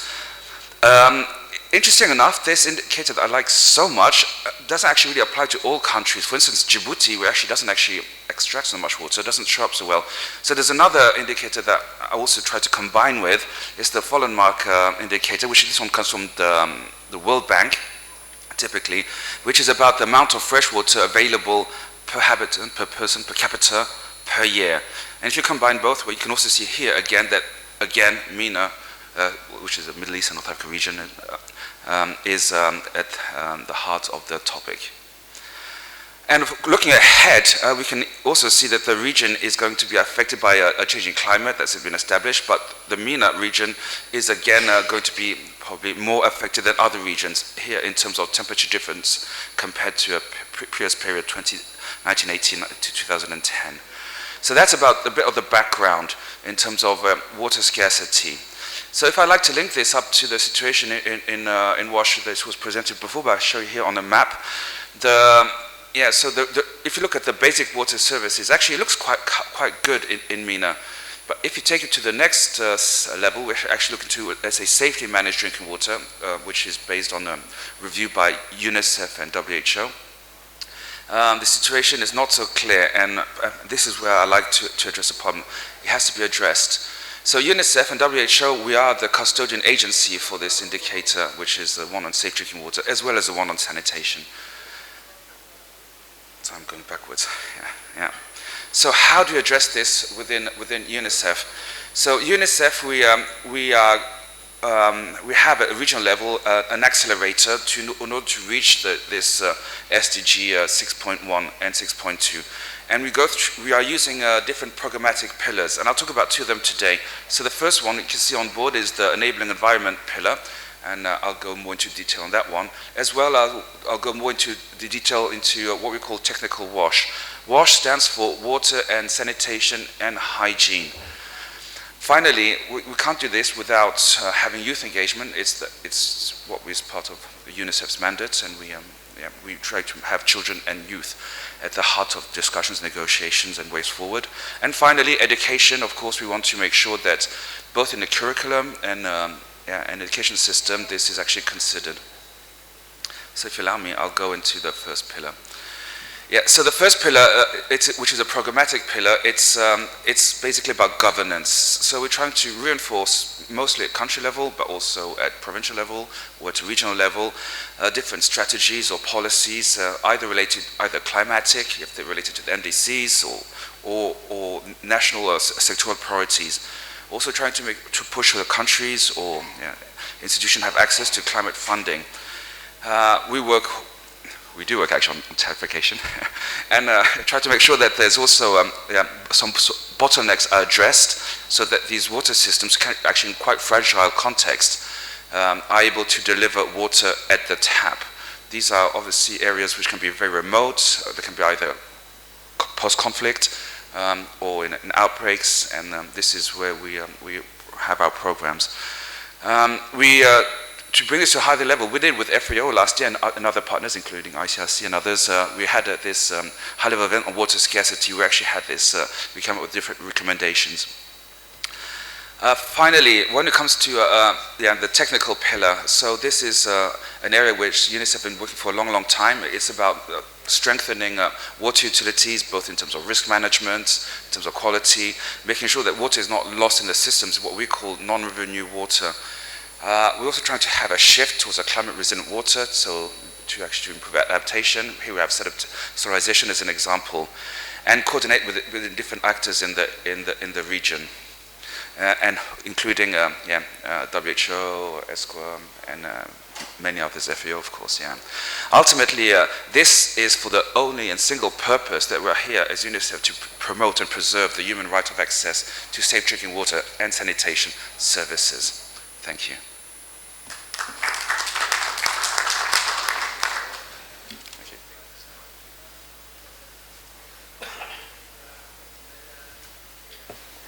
Thank you for this very clear presentation, and also giving an outline of what UNICEF is working on and the link with human rights for safe access to drinking water.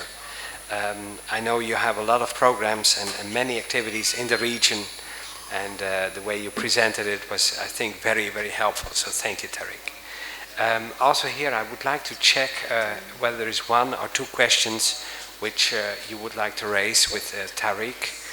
Is there anybody who would like to raise a question? I see over there a hand. Is there a microphone?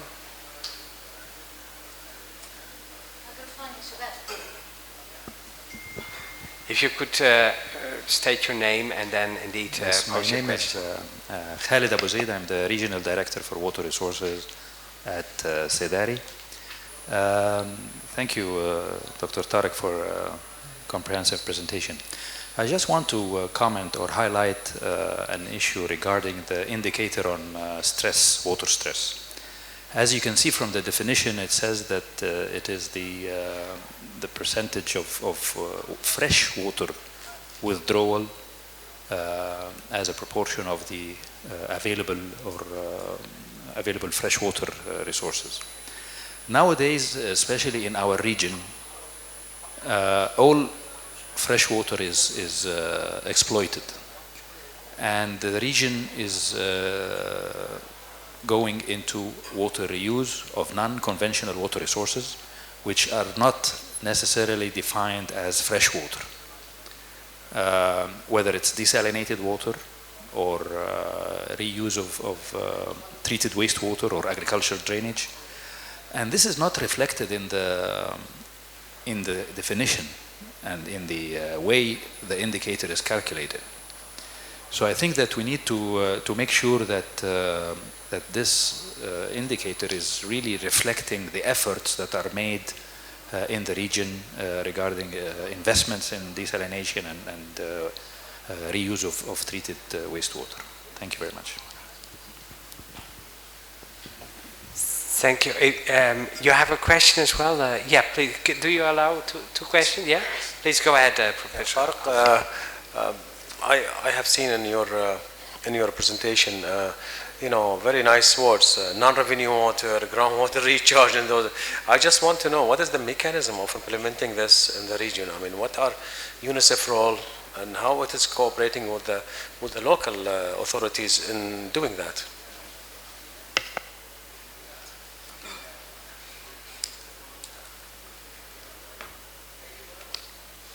Yes, yeah, thanks.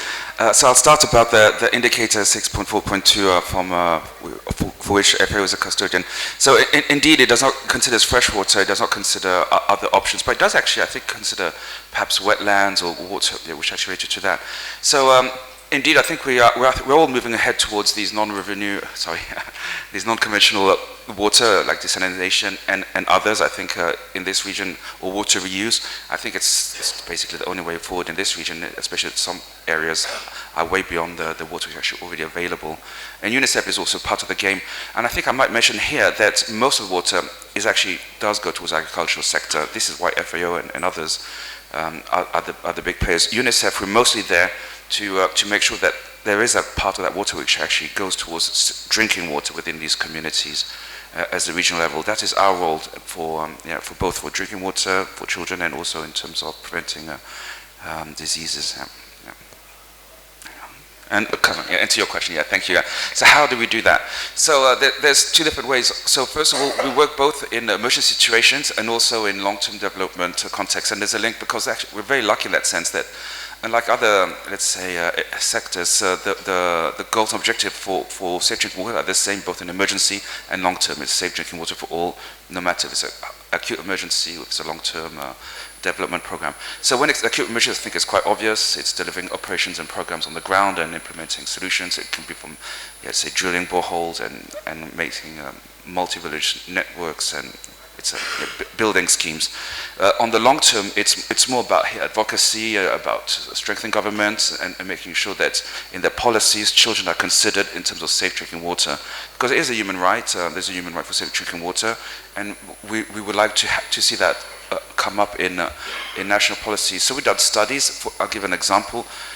We see that, for instance, in the different countries that we work on, safe drinking water and water scarcity, national policies and strategies don't necessarily include climate change within them, and we like to have that and seen in order to promote child rights. Do you provide funds or do you provide expertise? Yeah, so we're not a donor agency, so we work with donors and and then we provide programs. We're a programmatic agency, and we provide expertise. Thank you. Thank you, Tariq, for your presentation, also answering the questions. I think also the point on the definition deserves further reflection. I found it also a very fair question. So perhaps also something to think through more over lunch. Also discuss with UNDESA and also with UNESCO, for example. Thank you. And now it's my pleasure to introduce Abdulrahman Al-Tamimi. And I recall our lively discussion in Ramallah very well at the Dutch office, so I'm really looking forward at your presentation on the Jordan Valley. Dr. Abdulrahman Al-Tamimi has really a very rich scientific career. He has a master in international studies with the Birzeit University, a PhD in water resources policies from the Loughborough University, also a Master of Science on Engineering from the Dokuz Eylül University in Turkey, and many other qualifications. And besides that, Dr. Tamimi is also working, and that's also where I know him from, in the field of NGOs in the occupied Palestinian territories, and has been working in the last 30 years on activities focused on water resources and integrated rural development. Dr. Al-Tamimi has been working as a consultant with several international and bilateral agencies, and is also a part-time lecturer for postgraduate school at the Al-Quds University, and has on the master program for strategic planning at the Arab American University. It's really a great pleasure to give you the floor, Abdulrahman.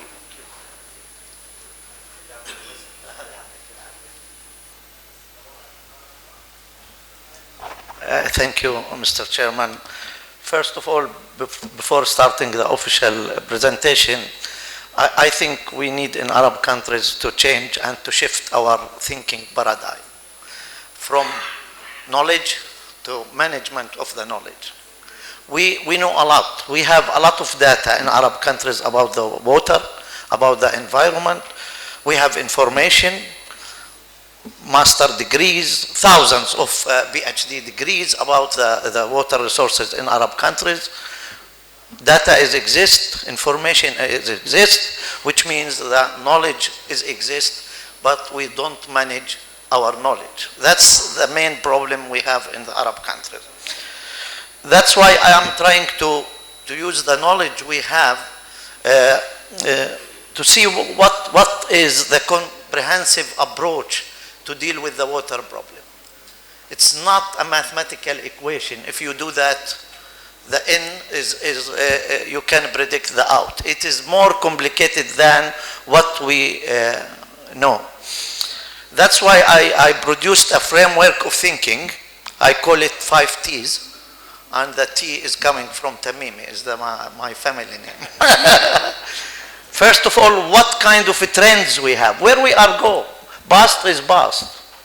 When they asked Einstein why you are talking about the future, he said simply because I'm going to live there. Past is past. Unfortunately, most of the Arab countries and the scholars, they are looking back. They don't look to the future because they are afraid from the future.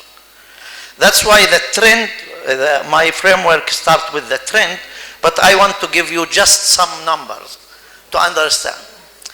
Most of the Arab countries is single city country. Look to Cairo, look to Amman, look to other countries. I'm not talking about the Gulfs because I don't have information about it. But we are single city country. 55% of Jordan in Amman. That's why the trend, we are in the Arab countries, we are the highest rate in the world for the immigration from the rural areas to the urban areas. That's also, it's important to take into consideration. The poverty rate, take apart from the Arab Gulf countries, the poverty rate. The age distribution, 60% of the Arab countries, they have very bad age distribution, which is potential, but we don't use it. That is, we have more than 40% under 30 years old. We have to take all, I'm just giving this as information, just as a background how to manage our knowledge, because water is the life, and when we deal with water sector, we deal with the daily life of the people. 45% of Arab countries insecure from food, and food production needs water, and unemployment. That's why what I am trying to say in my model, we have to deal with uncertainties by not strategic thinking, by future thinking. Because the strategy, you put a target and you achieve it. But the future thinking, because a lot of things you don't know about the future. This is the challenge. Look, let us see some indicator about the trend. A climate change trend. All of you talking about high temperature, distribution rate, rain will change, storm water will start. Where we go, how to manage it. This is the challenge. Not to describe what's going on, which is important to understand, but where we go, what we did and what we have to do. Increasing temperature also. Increasing temperature can be a challenge and can be an opportunity. How we use it? Because if we have high temperature in the Jordan Valley, we have natural greenhouse. We have to use it. Changes in rainfall trends. For example, not the amount in Eastern Mediterranean doesn't change. The distribution, how to deal with the distribution. And also the agricultural practices. Our farmer is a traditional farmer in the Arab countries. Tradition in terms of, he is a farmer of tomatoes, he keeps tomatoes. Maybe with the climate change, the tomatoes doesn't work.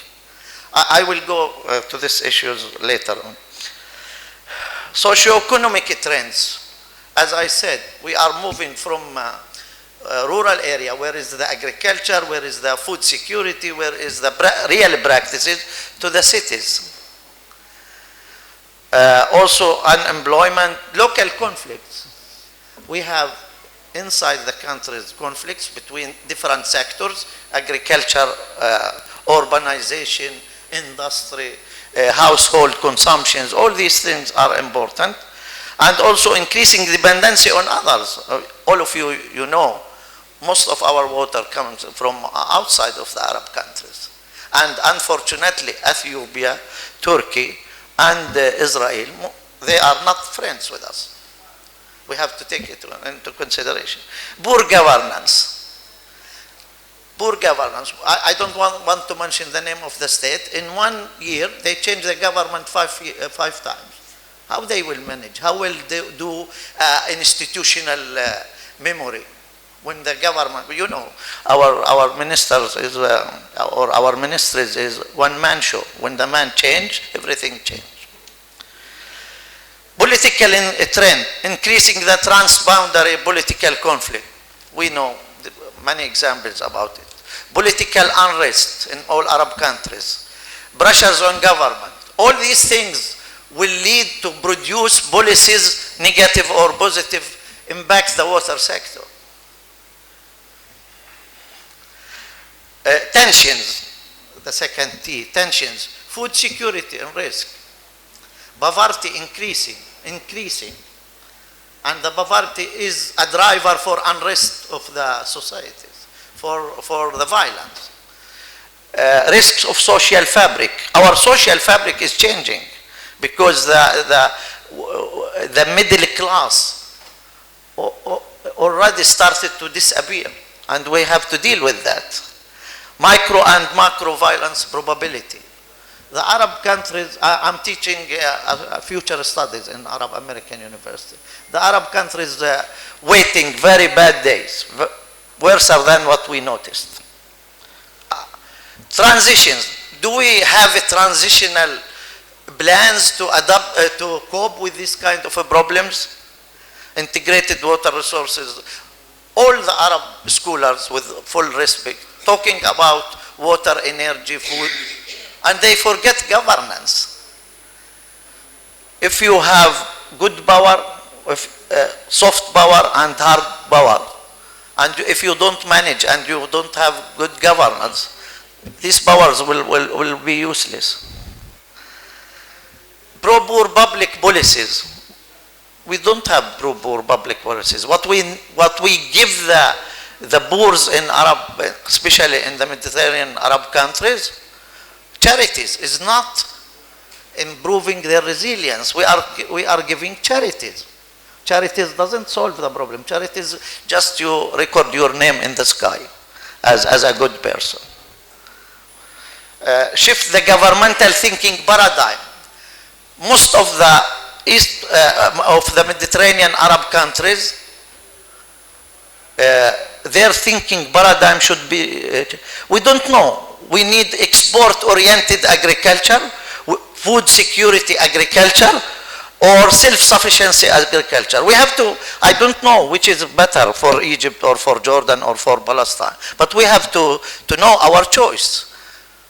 Based on knowing the choice, we can produce knowledge and policies and guidelines and programs. But if we don't know what kind of strategy we need, all what we do is psychotherapy.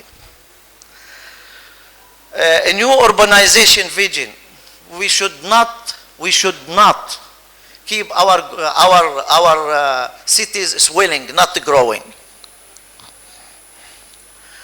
What we need to do today, as I said, we have to define our target as thinking and as practices, what kind of agriculture we need.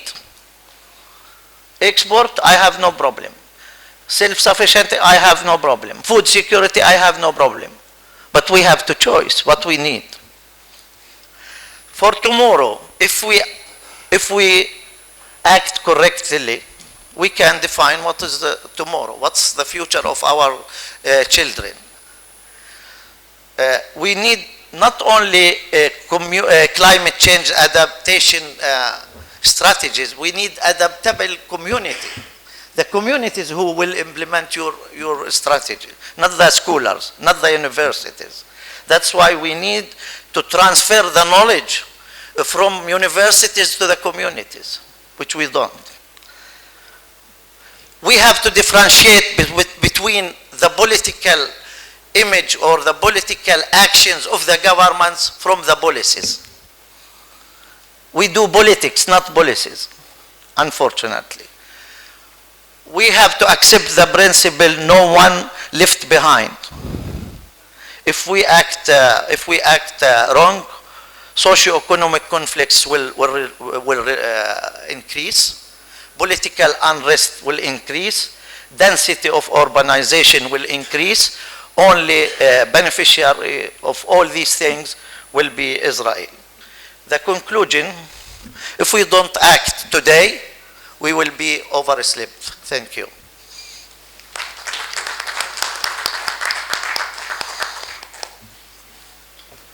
Thank you so much for your very clear thinking and also an honest assessment of the current situation. We're a bit at the end of the session, but I want to give the opportunity to one question. I see many hands, but we only have time for one question. I see that the gentleman over there, you haven't had a question yet, so I allow you, and the others I suggest after the session to check in also with Abdul Rahman. Yes. Please. My name is Maher Hamdan. I'm from Palestine. I have a PhD degree in water and environmental engineering. Thank you very much for your lecture. It's very important for us to arrange our data, arrange our information in good direction, because yes, we have irregular information. We cannot go to the focal point. I want to ask you about who is the main player to lead this process, to arrange this amount of information that we have. There is an important leader for this process, because I want to link your lecture with Dr. Omar's lecture about establishing a water economy center. This is need a leader that can be arranged this process perfectly. In your view, who is the main leader for that? Yeah, very simple, the citizen. You have to enable the citizen to cope with the climate change, to cope with the scarcity of water, but to produce good books and good theses, and to bring a minister every year changing. This will not solve the problem. What solves the problem? To show the farmer good practices and how the farmer will benefit from the good prices. Everything, the main driver for everything at farm level is the economy. If you teach the farmer how to economize his water, what kind of crops he needs, that's why all the policies should be citizen oriented. Otherwise, will be elitist thinking. Yeah, please, Dr. Ode, also very brief, please, given the time. But it's working, it's a red line. Okay, thank you, Dr. Actually, for the fantastic, really brilliant presentation. Actually, I would like to comment back in your comments, the last one. I'm talking as a man being in the academia for 15 years and after that a practitioner. A practitioner somehow in advising government changes. And I want to say something that's very fundamental that we need to understand. When we come to a system, government system, and I want to say it a bureaucratic system, change doesn't happen overnight and there is no lead. This is have to go through the full spectrum of setup of relevant parties, of stakeholders. Changes have to be integrated across all of them. That's right, we need a champion, but the champion should be all of us. And the full in agreement, all of us, when I see all of us, I mean all economic sector, because water is related to all of them. It's an input for their production machines. Nobody appreciated, if you wanna say it this way. Yes, nobody appreciated. They think all production, all economies, all key sectors, they think about water as a given. And that's one of the messages that we need to clear it and say it and mention it and talk about it when we talk about water professional and being in the field. But again, one last thing, I want to say it clearly, changing, going in the right direction, it's not a matter of a year or 2 or 3. It might take up to 1 generation. What is important is to have a clear vision, a clear target. Where are we heading? A shared one, of course, across the whole sector. shared vision and a clear vision with a clear specific target to head toward it. Thank you so much. And before closing, I first want to thank you, Dr. Abdurrahman, because I think this is provoking a lot of thinking, discussion, your very honest and open assessment. So thank you for your vision, and look forward to our future discussion, whether it's in Ramallah or elsewhere. Really appreciate your views. And that is also what I would like to say to all speakers here. Thank you all for really giving your views. The time really flies by. I learned a lot this morning from you all. And I've been writing down also observations you have, which we could translate in recommendations, which I will share with you in draft in a moment, so that you can see whether that resonates with you. But really, thank you so much for this very rich presentation. And also thank you to the audience for your patience, for your questions. And I'm sure that over lunchtime or at other moments today, we will have ample opportunity to have further exchanges of ideas. So thank you all. And before closing, I want to thank also our hosts, the Palestinian authorities, for making this fourth Arab Water Forum, and specifically also this session, a reality. Also logistics, I think you did a great job, and especially also the translators. It was really perfect. Thank you so much. And with those thanks, I would like to close this session. I would like to ask the speakers to remain here for a moment for a picture, I understood. So if you have a bit of patience, they want to make a picture of you. But thank you for you all, and thank you for your patience, and the session is herewith closed. Thank you.